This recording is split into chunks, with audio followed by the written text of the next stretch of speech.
Từ Việt Nam, chúng tôi đem đến cho các bạn góc nhìn sâu sắc về một trong những thị trường tài chính tiềm năng hấp dẫn nhất thế giới, mang đặc tính nhiều biến động của một thị trường đang phát triển. Thị trường tài chính Việt Nam có những cơ hội và rủi ro gì? Hãy cùng chúng tôi khám phá trong chương trình Việt Nam Street Insider.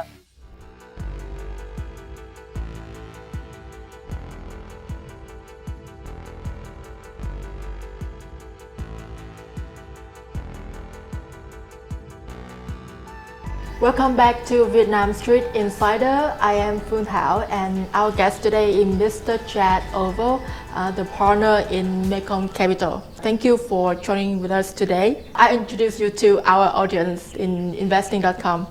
Thanks, Theo. Yeah.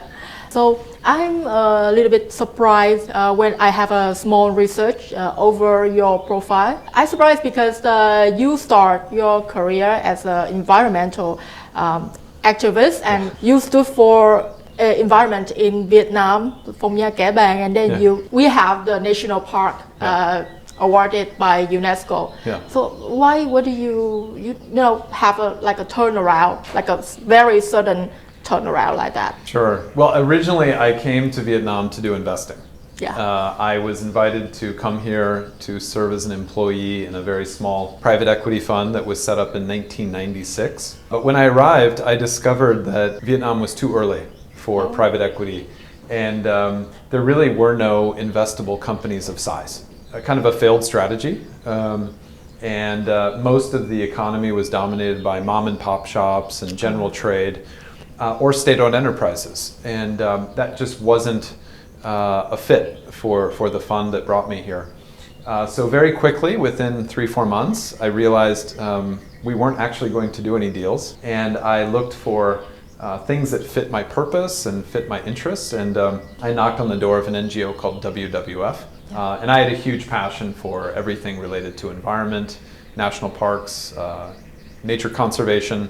And very quickly, I was offered a role there, and I spent 4 years traveling Vietnam, working in national parks, nature reserves, and helping Vietnam build its whole protected area system.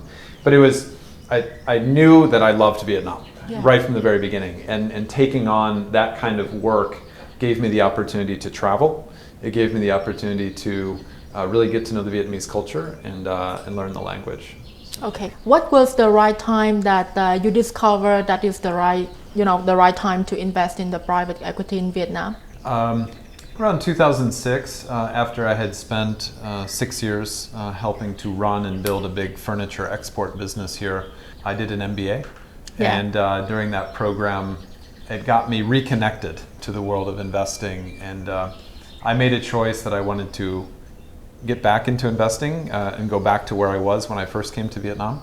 So I decided to knock on the doors of different investors here in Vietnam, and Chris Freund, the founder of Mekong Capital, said, Chad, we have a wonderful opportunity in a portfolio company of our fund that needs some leadership, and the founder would like to step out of being the CEO. So I went into being a CEO of a portfolio company of Mekong Capital for 7 years. Yeah. Wow. Helped grow that company, but working very, very closely with Mekong Capital. And then in 2013, Chris invited me to join as a partner, and I've been working here 10 years since. Yeah. So. Before I met you, I assumed that in NGO organizations, the culture may be different from the culture in a corporate, corporate environment.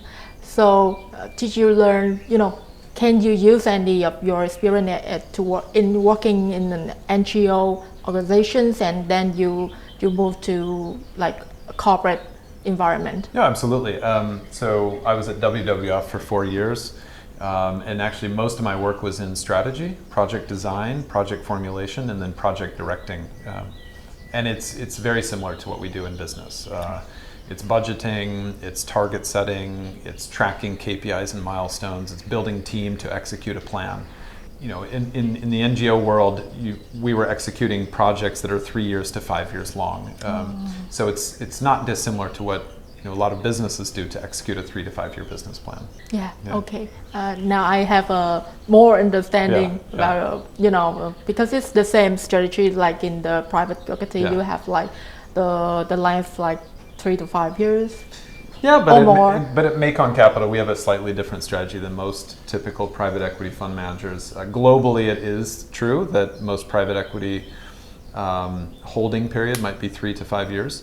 But here at Mekong Capital, over the last 20 years, our average holding period is 7.5 years. Wow. And that's, I think, part of our strategy is to invest in companies that are younger. And it takes quite a lot of time and commitment to support the founders to build the foundation for growth.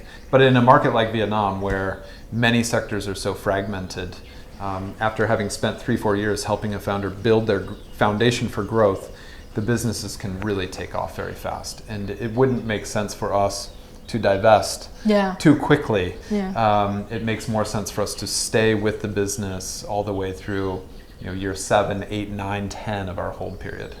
Until the return is the descending. Yeah, I mean, it's growth here is not a straight line.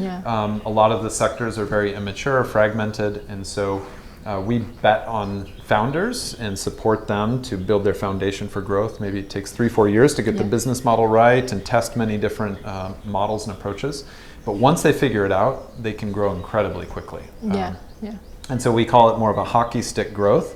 And if we were in the game of only holding our investments 3 to 5 years, we would be missing that hockey stick end of the curve. You actually kill it. Your investment. Now your investing company became market leaders. Like I see Mobile World.